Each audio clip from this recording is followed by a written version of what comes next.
Assalamualaikum warahmatullahi wabarakatuh.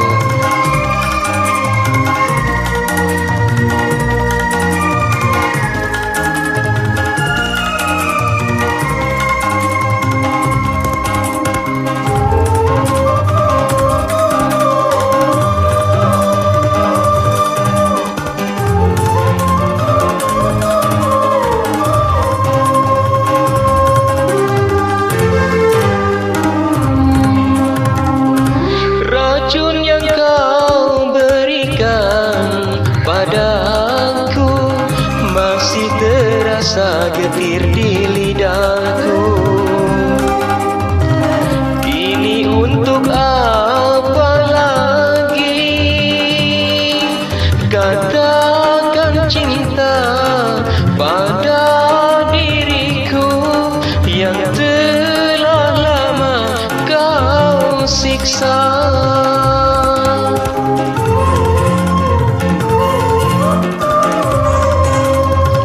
Lebih baik engkau lupakan, janganlah kau memaksaku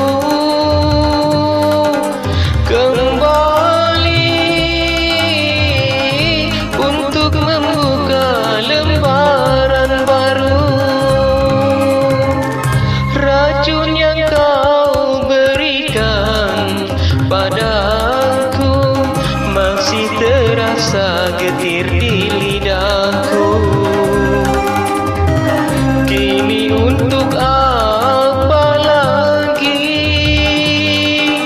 kau datang katakan cinta.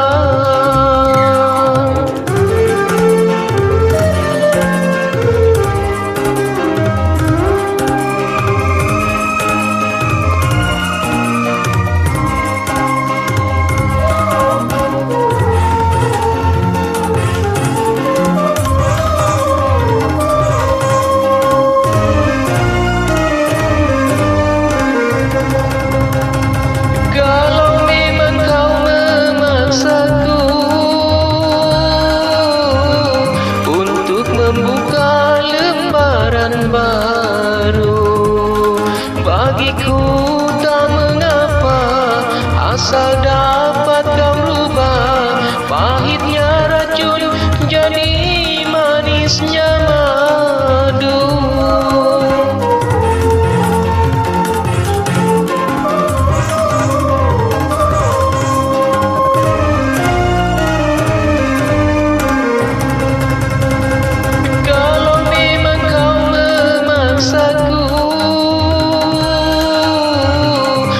Mencintai dirimu lagi bagiku tak mengapa, asal dapat kau rubah tinggi gunung dapat melebihi langit.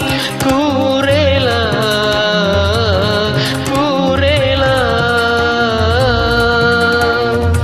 kembali lagi padamu.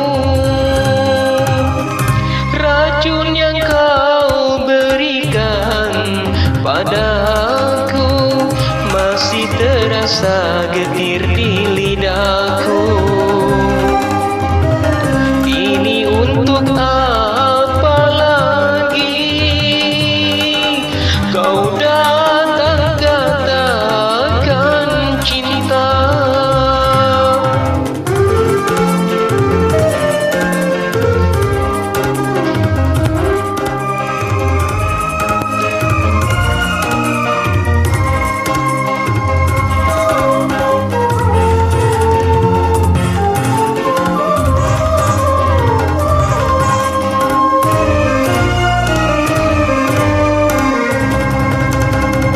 Kalau memang kau memaksaku